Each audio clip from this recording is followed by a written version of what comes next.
Во завршна фаза е изградбата на автопатот Штип Миладиновци, но надлежните не даваат дециден одговор кога ќе биде пуштен за сообраќај.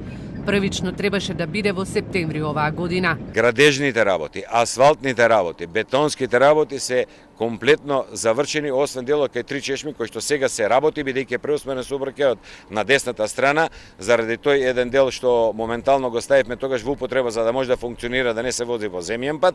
Сега тие 100-150 метри се работат овој период и со тоа ќе заврши комплетното асфалтирање. Во меѓувреме се местат еластичните огради, се местат мрежите, знаците, обележувањата.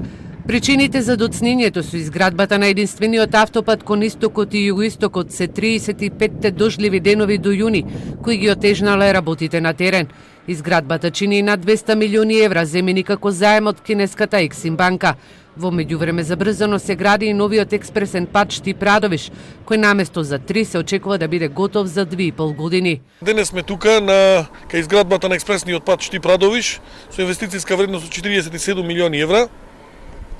Од она што бевме информирани од надлежните, изведувачите, надзорите и така натаму, ни беше соопштено дека согласно планот и реализацијата, дури подобро од она што било планирано претходно, е реализирано до овој момент. Министерот за транспорт Горан Сугарески и директорот на Агенцијата за државни патишта Зоран Китанов денеска заедно гледаат до каде е изградбата на овој експресен пат.